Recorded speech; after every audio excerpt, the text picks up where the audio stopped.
along somehow, my angel, thanks to your prayers and so on. But sit down, please do. Now, you know you shouldn't forget all about your neighbors, but why are you so formal in your makeup? Evening dress, gloves, and so on. Could you be going somewhere, my treasure? No, I've come only to see you, Honor Stepan Stepanovich. Why an evening dress? As if you were paying a New Year's Eve visit. Well, you see, it's like this. I've come to you, Honor Stepan Stepanovich, to trouble you with a request. Not once or twice have I had the honor of applying to you for help, and you've always been, so to speak, forgive me, I'm very excited. I shall drink a glass of water, Honor Stepan Stepanovich. He's coming for money. I shan't give him any. Well, what is it, my duty? Well, you see, Honor Stepanich, I beg pardon, Stepan Honorich. I'm very excited, as you will please notice. In short, only you can help me. Although I don't deserve it, of course, and have no reason to count on your consent. Oh, don't go round and round it, my boy. Spit it out. Well? One moment, just this very minute. The fact is, I've come here to ask for the hand of your daughter, Natalia Stepanova, in marriage. Oh!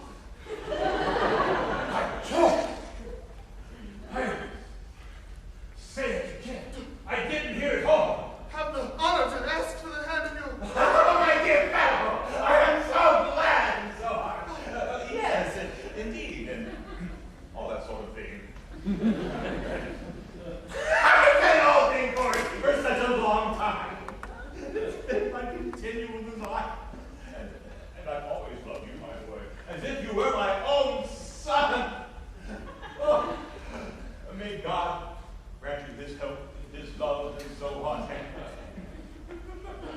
I did so much so. But why am I carrying on in this imbecilic way for? I'm absolutely beside myself with joy. Absolutely beside myself. Why, with all my soul. I'll just go fetch Natasha. Honor Stepan Stepanovich, do you think I might be able to count on her consent? Of course, my boy. As if she won't consent. She's in love. Egad, she's like a lovesick cat and so on. I shan't be long. Oh, it's cold. I'm trembling all over, just as if I have an examination before me. The great thing is I must have my mind made up. If I give myself time to think, to talk a lot, to hesitate, to look for an ideal or real love, I'll never get married. Oh, it's cold. Natalia Stepanova is an excellent housekeeper. She's not bad looking, well educated. Well, what do I want? Oh, I'm getting a ringing in my ear from excitement. It is impossible for me not to marry. I'm 35, a critical age, so to speak. On the other hand, I ought to start leading a more quiet and regular life. I suffer from palpitations. I get excitable and I'm always getting awfully upset. At this very moment, my lips are trembling. And there's a touching my eyebrow. Oh, but the very worst of it is how I sleep. No sooner do I get into bed, I begin to nod off, when suddenly there's a pull in my left side, and I can feel it in my shoulder and my head, and I jump up like a lunatic and I walk around. And no sooner do I get back into bed, when there's another pull. Oh, and this may happen 20 times. Well, there it's you. If Papa said go, there's a merchant come for his goods. How do you do, Ivan Vasilievich? Oh, and how do you do, Honor Natalia Stepanova?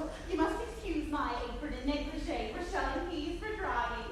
Why haven't you been here for such a long time? Oh, sit down. Won't you have some lunch? Oh, no thank you, I've already had some. Oh, well, then smoke. Here are the matches. Oh, the weather is splendid now, but yesterday it was so wet that the workmen didn't do anything all day. How much hay have you smoked? Oh, just think. I felt greedy and had a whole field cut, and now I'm not at all pleased about it because I'm afraid my hay may rot. I ought to wait a bit. What's this? Why, you're an evening dress. Well, I never. Are you going to a ball or what, though? I must say. Better. Tell me, why are you cut up like that? Well, you see, Natalia Stepanova, the fact is I'm here to ask you to hear me out. Of course, she'll be a little surprised and perhaps a little angry. Oh, it's cold. Well? I shall try to be brief. You must know, Honored Natalia Stepanova, that I have long since my childhood, in fact, had the privilege of knowing your family. My late aunt and her husband, of course, as you know, I've inherited all my land and always had the highest respect for your father and your late mother. Lomos and the Chubukovs have always had the most friendly, and might I say the most affectionate regard for each other. And as you know, my land is near neighbor to yours. You remember that my oxen meadows touch your birchwoods. Well, excuse my interrupting you. You say my oxen meadows, but are they yours? Yes. Mine, but What are you talking about? Oxen meadows are ours, not yours. no, mine, honored Natalia Stepanova. Well, I never knew that before. How do you make that out? How? I'm speaking, of course, of the oxen meadows which are nestled between your birchwoods and the burnt marsh. Yes, they're ours. No, you're mistaken, honored Natalia Stepanova. They're mine. I just think, Ivan Vasilyevich, how long have they been yours? How long as I can remember. Oh, really? You won't get me to believe that. It's, as you can see from the documents, honored Natalia Stepanova, that it's true. Oxen meadows were once the subject of dispute, but now everyone knows that they're mine. There's nothing to argue about. You see, my aunt's grandmother gave the land in perpetuity to the peasants of your father's grandfathers, in return for which they were to make her bricks. Now the peasants, having used the land for over 40 years, he got as accustomed to it as it was there. It isn't at all like that. Both my grandfather and my great-grandfather reckoned that their land extended to Burke Marsh, which means that Oxen Meadows are ours. I don't see what there is to argue about. It's simply silly. Let me show you the documents, honored Natalia Stepanova. And now you're simply joking or making fun of me. What a surprise. Oh, we've had the land in our family for nearly 300 years, and then all of a sudden we're told it isn't ours. Oh, Ivan Vasilyevich, I can hardly believe my own ears. These meadows aren't worth much to me. They come to 13.5 acres and are perhaps 300 rubles, but I can't stand unfairness. Say what you will, but I can't stand unfairness. Hear me out, I implore you. The peasants of your father's grandfather, as I've already had the honor of explaining to you, used to make bricks for my aunt's grandmother. Now, my aunt's grandmother, wishing to make them a pleasant... I can't make head or tails of all this about aunts and grandfathers and grandmothers. The meadows are ours, and that is all. Mine! Ours! You can go on proving it for 2 days on end. Oh, you can go and put on 15 dress jackets. But I'll tell you, the meadows are ours. Ours. Ours! I don't want anything of yours, and I don't want to give up anything of mine, so there. Natalia Ivanova, I don't want the meadows, but I'm acting on principle. If you wish, I will make you a present of them. I'll make you a present of them myself because they're mine. Oh, your behavior, Ivan Vasilyevich, is strange to say the least. Up until this, we've always thought of you as a good neighbor, a friend. Last year we lent you our threshing machine, on which account we had to put off our own threshing until November. But you behaved to us as if we were gypsies! Giving me my own land, indeed. No, really, that's not at all neighborly. In my opinion, it's even impudent if you want to know. Did you make out that I am a land grabber? Madam, never in my life have I grabbed anybody else's land, and I shouldn't allow anyone to accuse me of having done so! Oxen meadows are mine! It's not true, Al! Mine! It's not true. I'll prove it. I'll send my mowers to the meadows this very day. What? My mowers will be there this very day. I'll stab them in the neck! Oh, there! Madam, please understand, oxen meadows are mine! Mine! Mine, don't shout! Oh, you can shout yourself hoarse in your own house. But here, I must ask you to restrain yourself!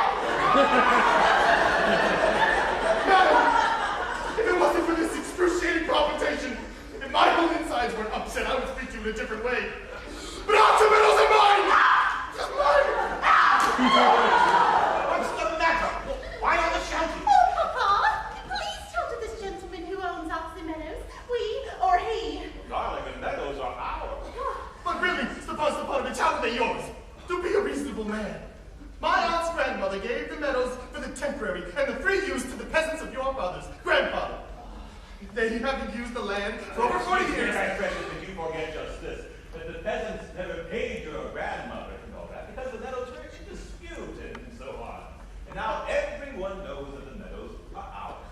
It means you haven't seen the plan. I will prove to you that they are mine. No, you won't prove it. I shall! Why yell like that? You